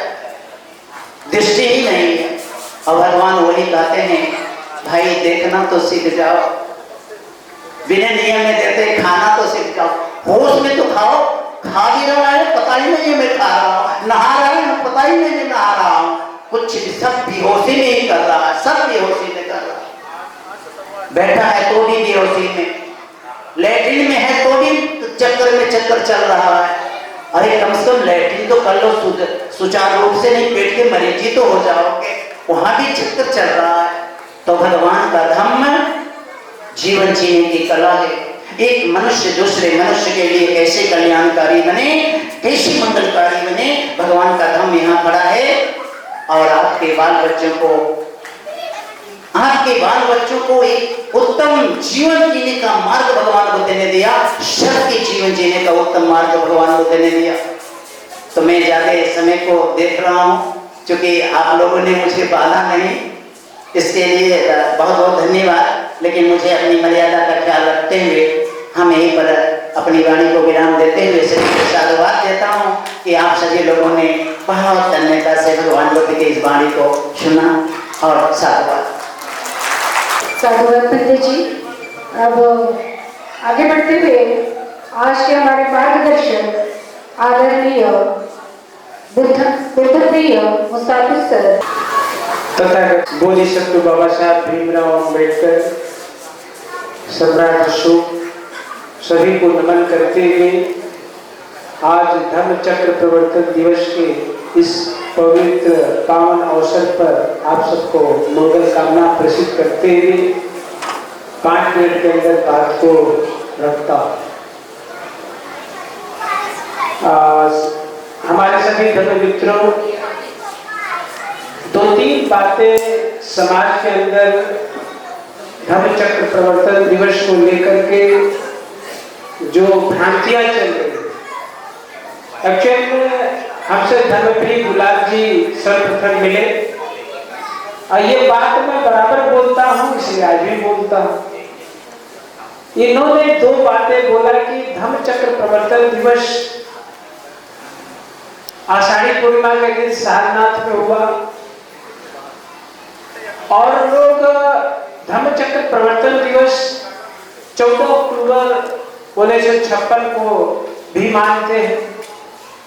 तो हमने कहा कि मानते तो हैं, धर्म का प्रचार हो, क्या है परेशानी, क्या है परेशानी? तो इन्होंने बताया कि दिक्कत ये आएगी कि आने वाली पीढ़ी गलत इतिहास जानेगी। जब गलत इतिहास की नींव पड़ गई तो फिर भविष्य हमारा बर्बाद हो जाएगा।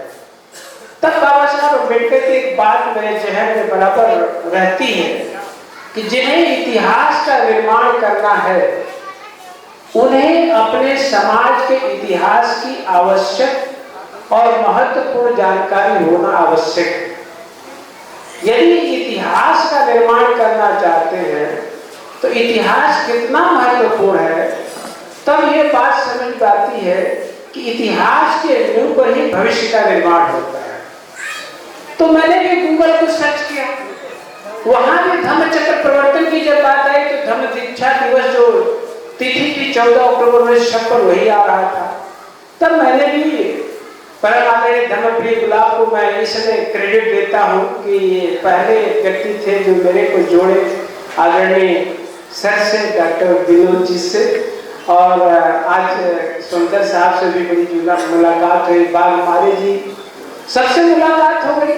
तो मुझे ये लगा कि इतिहास को सही सही रचने में समय जितना भी लग जाए उसकी चिंता नहीं है, लेकिन इतिहास को मजबूत करने की दिशा में एक पौधा लगा करके बढ़े, ये हमारे लिए ज्यादा इम्पोर्टेंट है। परम आदरणीय हमारे डॉक्टर विनोद साहब, तो इन्होंने किताब का रेफरेंस दिया था, कार्ल मार्क्स और बुद्धा। जनरल को यदि समझाना, सामान्य कैटेगरी के लोगों को समझाना है तो मैं पूरे विश्वास के साथ कहता हूं कार्ल मार्क्स और बुद्धा को समझा दीजिए। भारत का सामान्य वर्ग का कैटेगरी का बंदा ही समझेगा ही, साथ ही साथ पूरे दुनिया को संदेश देने में आप कामयाब हो जाएंगे। क्योंकि 20 नवंबर 1956 को जब बाबा साहब भीमराव अम्बेडकर काठमांडू नेपाल में जब भाषण दे रहे थे तो इसमें बहुत एक अच्छा उन्होंने एक स्पीच दिया है। इसलिए मैं जनरल के साथियों के जब बीच में रहता हूं तो कार्ल मार्क्स और बुद्धा पर बोलता हूं, उनके पास कोई उत्तर नहीं होता, बुद्ध के सिवा उनके पास कोई विकल्प नहीं बचता है, और वो कार्ल मार्क्स और बुद्धा वाली किताब आपके लिए बड़ा उपयोगी साबित हो। हमारे आज के जो मेहमान है आदरणीय डॉक्टर हरीश चंद्र सर, नमो भगवतो रतो सम्मासंबुद्धस्स।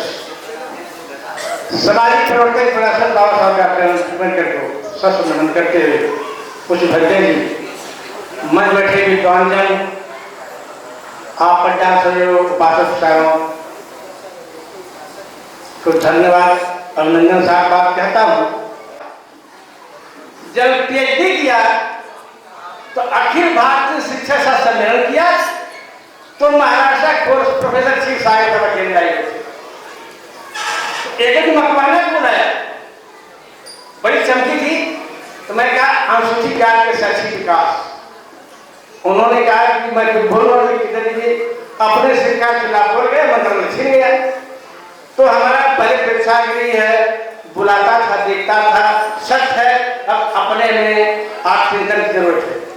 मैं तो धन्यवाद देता हूँ कि आज महाराष्ट्र के इतने बौद्ध जब सरकार बनी, आज विभाग से आदमी आया, प्रबंधक जी कहाँ है, मेरा नंबर ले गया, और संख्या से मतलब फोन आया कि इंडिया में कितने आप बताइए, आपके 3 बसें खड़ी हैं, महाराष्ट्र की पूरा भारत बौद्धिस्ट है।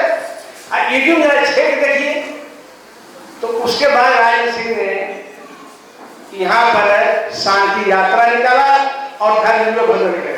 तो कहने का मतलब है बंदे जी कि कोई बंदे बैठता है मोदी के यहाँ, कोई बंदे बैठता अखिलेश के यहाँ, कोई बंदे बैठता है, या तो राजनीति करो या तो धर्म की बात करो। तो आज इतनी भीड़ है, कम है। आज जो आषाढ़ी पूर्णिमा में काम हो रहा है, कम कर रहा। आज महाराष्ट्र के लोगों ने दिखाया किया, और मैं तो बहुत शर्मिंदी थी बच्चियों का कार्यक्रम देखकर के।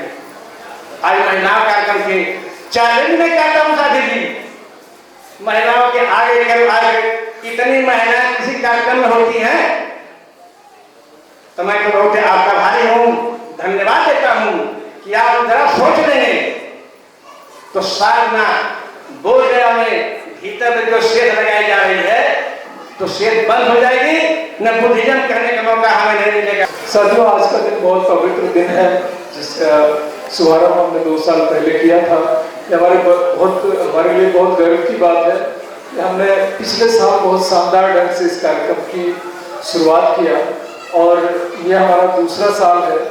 और एक बात का जरूर हमें थोड़ा सा दुख होता है कि हम महाराष्ट्र से तो हमारे 200-250 साथी आए, लेकिन हमारे उत्तर प्रदेश या वाराणसी की बात करेंगे तो बहुत कम लोग हैं। तो हमें इस संख्या को अगले साल हमें और प्लानिंग करना होगा, क्योंकि हमने शुरुआत में थोड़ी सी प्लानिंग में थोड़ी सी अड़चन आ रही थी, जिसको हमारे साथी लोगों ने इसको दूर किया। हम तो सबसे पहले साधुवाद देते हैं हमारे मंच में बैठे हमारे साथी लोग हैं, जिन्होंने इस कार्यक्रम को हर तरह से सफल बनाने में सहयोग दिया। साथियों, ये दिन आप सभी जानते हैं कि जैसे बताया गया कि कुंभ में कितनी भीड़ लगी थी। आज अगर बनारस की 1% जनसंख्या, मैं 1% बोल रहा हूँ, ये ऐसे 10 हॉल जो है भर जाते हैं, लेकिन हमारे लोगों में जागरूकता की कितनी कमी है, इस बात का मुझे थोड़ा दुख भी होता है। और हमारे साथी डॉक्टर अनामत साहब पिछले कई महीनों से, आपको बताऊं मैं, लगे हैं, हम लोग चर्चा करते रहते हैं। थोड़ा सा लास्ट में जो हमारी थोड़ी सी दिक्कत आई, लेकिन उसमें सफलता मिली। हमारे सहयोगी जो आज मंच पे बैठे हुए हैं, हमारे भंते जी लोग, जो हर तरह से हमें जो बुद्धिज्म के बारे में जिन्होंने चर्चा किया और इसको आगे बढ़ाने के लिए लगातार लगे हुए हैं, हम साधुवाद देते हैं आप सभी का और बहुत बहुत शुभकामनाएं देते हैं, क्योंकि समय कम है। और एक बार आप सभी को फिर से बहुत बहुत साधुवाद, धन्यवाद। अब आज के कार्यक्रम की जो हमारी अध्यक्षा है श्रीमा प्रेमोनो, वो 5 मिनट में अपना अध्यक्षीय मनोगत व्यक्त करेंगी। तथागत बुद्ध, उनको नमन। हमारे धर्मगुरु जो सामने भी बैठे, डायस पर भी बैठे हैं, उनको भी वंदन। माननीय अतिथिगण और हमारे जो भावी प्रवक्ता साथी जो यहाँ पर बैठे हुए हैं और जिन्होंने एक पैनल के स्वरूप में एक विशेषाधिकार का या विशेष विषयों को आपके सम्मुख प्रस्तुत किया, ऐसे हमारे साथीगण। और सुबह से लेकर अभी तक आप बैठे हुए हैं हमारे सभी योद्धा साथी लोग, तो आप सभी लोगों का मैं बहुत बहुत आपको साधुवाद देती हूँ, आपका अभिनंदन भी करती हूँ।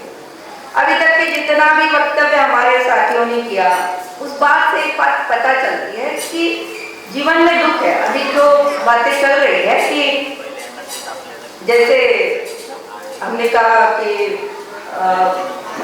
बंदे जी को लगता है कि भाई ये एक अपने खुद के लिए ज्यादा होना चाहिए, लेकिन जैसे हमारे संदीप सर ने एक बात कही कि बुद्धा ने एक आर्य अष्टांगिक मार्ग जो दिया, जो संदेश है मुख्य, जो कि पूरे दुनिया को है, वो है सोशल कॉन्फ्लिक्ट को कम करना।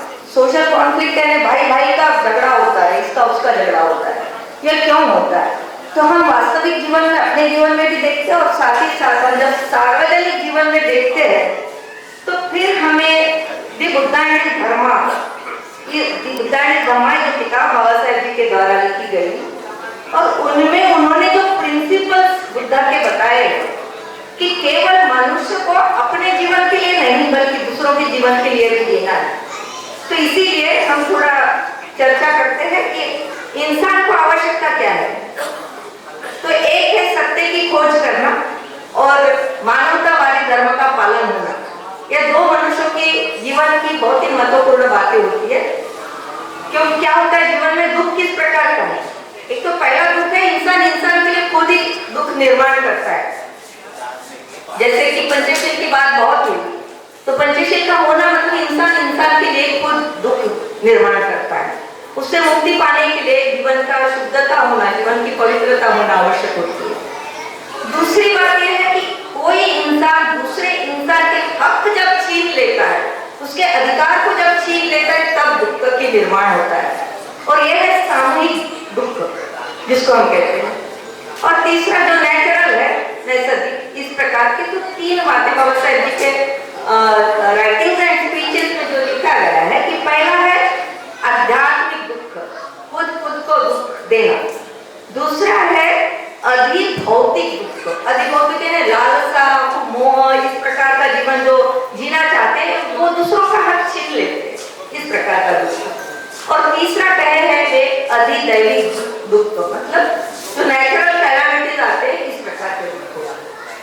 तो ये दुख का कारण ढूंढना और उसका निवारण ढूंढना, ये बौद्ध के दो प्रमुख जो आर्य सत्य है, उस पर बाबा साहब ज्यादा फोकस करते हैं। क्योंकि बाबा साहब ने जो दिवुदायन धम्म का प्रीफेस भी जब लिखा है, प्रीफेस में वो लिखते हैं कि क्या सचमुच चार आर्य सत्य बुद्ध ने बताए होंगे, या जो पठन पाठन करते लोग रखते होंगे तो उनके लिए वो याद रहे, इस प्रकार से चार आर्य सत्य बोले होंगे। लेकिन बाबा साहब ने ज्यादा जोर दिया आपके कारण का, आपके दुख का कारण ढूंढिए और उसका निवारण ढूंढिए। तो जीवन में दुख है ये मान के चलना है और उसके आगे बात करना। अब ये जो दो इंसान को चाहिए, तो सत्य की खोज और मानवतावादी धर्म का पालन करना। ये क्यों करना जरूरी है? अगर बाबा साहेब जी ने बुद्धा एंड कार्ल मार्क्स लिखा भी है, तो कार्ल मार्क्स भी बुद्धा को शरण आने वाला है। क्योंकि कार्ल मार्क्स अरे सब कुछ नहीं, तो कार्ल मार्क्स इस प्रिंसिपल से वो सभी बुद्धा ने पहले ही बता चुके 2000 वर्ष पूर्व। इस प्रकार बाबा साहब तुलना करते वहां पर कार्ल मार्क्स की और बुद्धा की। और बाबा साहब कहते हैं कि भाई जीवन को धर्म चाहिए, लेकिन हमें कौन सा धर्म चाहिए? हमें सत्य धर्म चाहिए। ऐसा सत्य धर्म जहाँ सभी लोग समान होंगे, सभी को समान अवसर मिलेगा, वही सत्य धर्म। और बाबा साहेब जी ने वो सत्य धर्म हमें दिया बुद्धायन धम्म के माध्यम से। और बुद्धा ने जो भी टीचिंग्स, जो भी शिक्षा उनके जीवन काल में दी, वो सभी शिक्षाओं को वहां पर समाहित किया बुद्धायन धम्म। वो केवल अपने आप के लिए नहीं, बल्कि समाज के लिए। इवन आपका शासन कैसा चले, प्रशासन कैसा चले, उसमें 2-3 पॉइंट 1 मिनट में लूंगी। कि बाबा साहब कहते हैं कभी ऐसा हो सकता है कि गवर्नमेंट को कर सकता है कि देयर शुड नॉट बी धम्मा नहीं हो। अगर ऐसा है तो वहां पर अनार्की फैल जाए। दूसरी बात हो सकती है कि कोई शासन ऐसा चलता करता है कि केवल कानून से बात चलेगी, केवल पुलिस का प्रशासन हो, तो इससे भी बात नहीं बनेगी। इसलिए बाबा साहब चाहते दोनों बातें होनी चाहिए, कानून भी हो और धर्म भी हो। क्योंकि धर्म की जो व्यापकता होती है वो सार्वत्रिक होती है, और धर्म के नियम तोड़े नहीं जाते, कानून तोड़े जा सकते हैं। इस प्रकार बाबा साहब की बात करते हैं। इसलिए इस समाज व्यवस्था को बनाए रखने के लिए कानून प्लस नीतिमत्ता, और नीतिमत्ता कौन सी हो? समूह की नहीं, सार्वजनिक नीतिमत्ता। ये सामूहिक नीतिमत्ता के अधीन रहने के कारण फिर से दुख का निर्माण होता है। इसलिए सार्वत्रिक नीतिमत्ता की बात बाबा साहब करते हैं।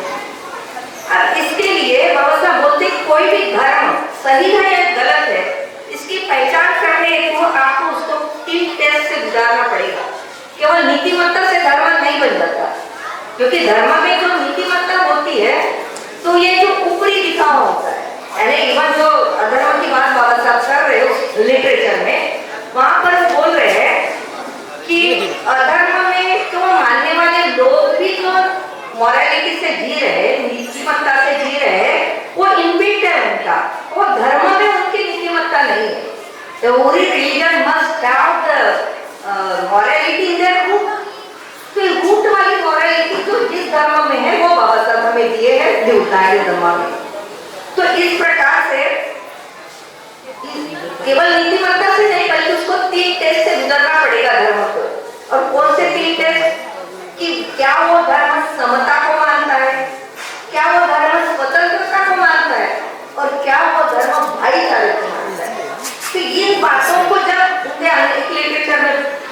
में हमने कुछ ढूंढे तो बाबा साहब मानसिक स्वतंत्रता की बात कर रहे हैं। मेंटल आपको फ्रीडम चाहिए, लिबर्टी चाहिए, और मानसिक स्वतंत्रता है क्या?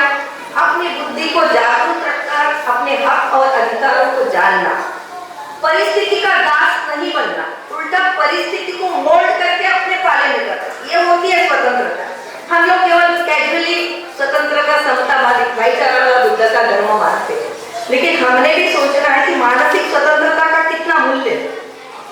वो व्यक्ति जो रूढ़ी परंपराओं के अधीन नहीं है, जो गतानुगतिक नहीं है, जो विचारों की ज्योति बुझने नहीं देता, ऐसी व्यक्ति स्वतंत्र है।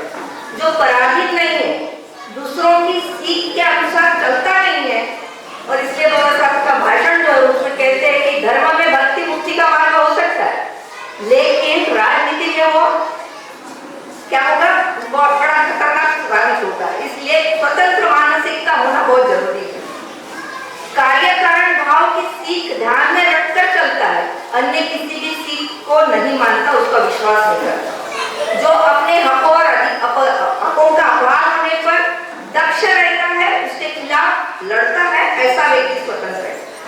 प्रतिकूल मत प्रभाव से नहीं डरता है, दूसरों के हाथों की कठपुतली नहीं बनता है, ऐसा व्यक्ति स्वतंत्र है। तो स्वतंत्रता की कसौटी पर कौन सा धर्म उतरता है, उसको हमें ढूंढना होगा। दूसरी बात कि जो समता है, समता की कसौटी पर जहाँ समान अवसर सबको मिलता है या फिर किसी के अधिकारों को छीन लिया जाता है, तो ऐसे अवसर में भी दुख का निर्माण होगा। और तीसरा महत्वपूर्ण है, इन दोनों पर, समता और स्वतंत्रता पर भी बैलेंसिंग करने के लिए भाईचारा अत्यंत महत्वपूर्ण होता है। तो ये तीन कसौटी की बात धर्म के बारे में बाबा साहब कहते हैं। तो इस प्रकार से हमने आज पूरे दिन जो रैली में आप सभी लोग समाहित हुए, हमारे जो प्रवक्ता साथी थे उन लोगों ने भी बहुत सी बातें हमें बताई। आप सभी को बहुत बहुत साधुवाद। साथ ही साथ माननीय हमारे मुसाफिर सर जी ने बहुत अच्छी बात कही कि भाई इतिहास को जानना बहुत जरूरी है, उसके सिवाय आप इतिहास को पढ़ना समझना जारी है, क्योंकि भविष्य की जो भी जड़ें हैं वो इतिहास में छुपी हुई है। इसलिए इतिहास को जानकर वर्तमान में हमें कार्य करना है। और बाकी लोगों को हम कैसे क्लैरिटी से बता पाएंगे, ओबीसी को, SC ST को, ये तो सब बाबा सर जी ने बताए हैं और सभी सर ने यहाँ पर बताए हैं। हमारे साथी डॉक्टर हरिश्चंद्र साहब की बहुत सी बातें मैं समझ नहीं पाई, क्योंकि शायद हो सकता है लैंग्वेज का मुझे प्रॉब्लम हो, लेकिन सर ने भी बहुत बखूबी महाराष्ट्र के लोगों को शायद कुछ अप्रिशिएट किया, ऐसा लगता है मुझे। लेकिन हम सभी भारतीय लोग, ठीक है ना, हम सब, उत्तर प्रदेश कोई नया नहीं है, हम सब एक ही लोग हैं और साथ में मिलकर काम करेंगे। इस प्रकार का आशावाद व्यक्त करते हुए मैं आप लोगों को ज्यादा बोर नहीं करूंगी। बहुत बहुत साधुवाद।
पिछले साल बिहार में जाकर मिले थे और सबसे अच्छी बात ये है कि बंते जी मानते नहीं है, फ्रैंकली स्पीकिंग, मतलब बंते जी मानते नहीं है, लेकिन हमारी बात शांति से सुनी एक बात कि धर्मचक्र प्रवर्तन दिवस आषाढ़ पूर्णिमा को होता है। प्रॉब्लम ये है कि बंते जी कहते हैं धर्मचक्र प्रवर्तन दिवस नहीं, वो अक्टूबर वाला वो, और इसका मतलब इसको धर्मचक्र प्रवर्तन दिवस मानते ही नहीं है। वर्षावास की शुरुआत होती है बस बात खत्म, ज्यादा क्यों बात करते हो आप, है ना, इस प्रकार की बात होती है। तो वैसे बंते जी वो नहीं है, तो इससे हमें बहुत खुशी हुई और सुना तो हमें बहुत अच्छा लगा। तो इसी और आपने देखा होगा पिछले साल भी तो एक दिन पहले आए थे, इस साल भी समय से पहले आए। और पेशेंस देखिए, पेशेंस हमें दुख होता है, हमें दुख होता है कि बंते जी को बिठाना पड़ता है, हम बोलते जाते हैं, लेकिन तब भी पेशेंस के साथ बंते जी यहाँ बने रहे, इसीलिए मैं उनको साधुवाद देना चाहूँगा। उसके साथ ही हमारे बाकी बंतेगण जो पहली कतार में हैं उनको भी साधुवाद, आप समय निकाल कर यहाँ आए। उसके साथ ही हमारे जो गेस्ट हैं उनमें से बुद्ध मित्र, उनका नाम बड़ा अच्छा है, उनका नाम बुद्ध मित्र है। तो मैं तो चाहूँगा कि वो तो बौद्धों के मित्र हो गए, बुद्ध के मित्र तो सभी मित्र तो नहीं हो सकता, पहली बात बुद्ध के मित्र तो हम नहीं हो सकते, मतलब तो कुछ मुझे बोलोगे किसी को बोलोगे तो बुद्ध मित्र होना बहुत मतलब ये न के बराबर की बात है, ठीक है। तो मैं कहूँगा उनको, अब वो उनकी बात है क्योंकि उनका नाम है, लेकिन वो बौद्ध मित्र तो जरूर है, ठीक है। तो बौद्ध मित्र होने के लिए मैं साधुवाद अदा करना चाहूँगा। पिछले साल रैली में भूमिका जिनकी रही वो हरिश्चंद्र जी है, और इस साल रैली के परमिशन में भूमिका जो अदा की है वो मोसा का साल, ठीक है। तो दोनों को मैं यहाँ इस मौके पर थैंक यू कहना चाहूँगा, साधुवाद देना चाहूँगा। डॉक्टर हरिचंद्र साहब ने, आपको पता है कि वो जो जगह उपलब्ध करवाई जहाँ हम लोगों ने भोजन किया, पंडाल था, तो उसके लिए भी उनका आपका साधुवाद।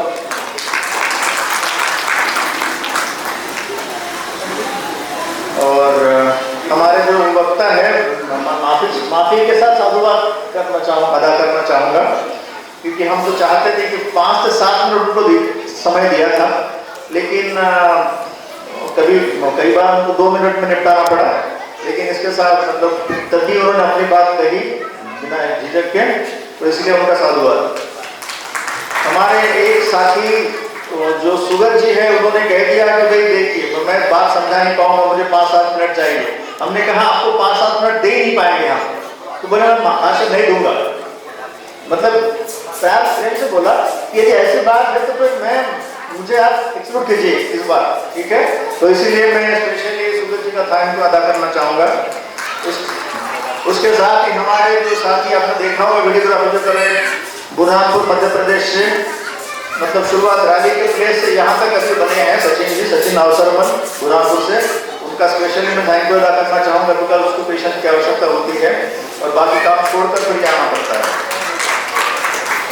जिन्होंने अष्टविनायक चक्र का सादरीकरण किया उन बच्चों को साधुवाद, काफी मेहनत की है। और उसके साथ ही जो उसको कहते हैं ना शास्त्रीय संगीत, तो शास्त्रीय संगीत तो सभी लोग नहीं करते, मतलब तो सभी के बस की बात नहीं।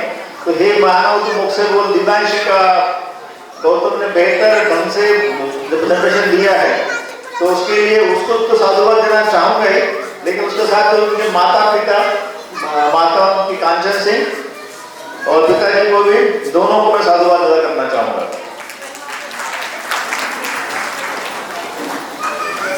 हमारे जो साथी, जो 5 साथी ग्रुप में से एक बुद्ध बने, प्रतीकात्मक बुद्ध और 5 परिवार, तो बुद्ध के लिए आपको पता होगा बहुत पेशेंस की आवश्यकता होती है, वो इतना 2-3 घंटे इस मुद्रा में होना आसान बात नहीं होती। तो कहाँ के बुद्ध है यहाँ, तो बुद्ध को स्पेशली मतलब बुद्ध को थैंक यू दे नहीं सकते, मतलब वो इम्पॉसिबल है, लेकिन हमारे प्रतीकात्मक बुद्धों को हम थैंक यू देना चाहेंगे। उसके साथ ही हमारे 5 परिवारजन, आपने देखा होगा उन्होंने वाकई में मुंडन ही कर लिया था, ठीक है। तो उन सभी 5 परिवारजनों को भी साधुवाद अदा करना चाहूँगा। उसके साथ आपने देखा होगा कि जो रैली के आगे जो लोग ढोल ताशा बजा रहे थे हमारे साथी, तो इतना मेहनत का काम है, आप सभी जानते हैं। तो सभी साथियों को मैं थैंक यू अदा करना चाहूँगा। ये जो हॉल उपलब्ध कराया है रोज गार्डन, तो रोज गार्डन के जो भी मालिक है उनको भी साधुवाद। और बारिश की स्थिति में भी आप सभी बने रहे, ये सबसे इम्पोर्टेंट बात होती है। तो once again thank you to all. यदि कुछ नाम छूट गया हो तो मुझे आप माफ कीजिएगा, ठीक है। Once again thank you to you all. और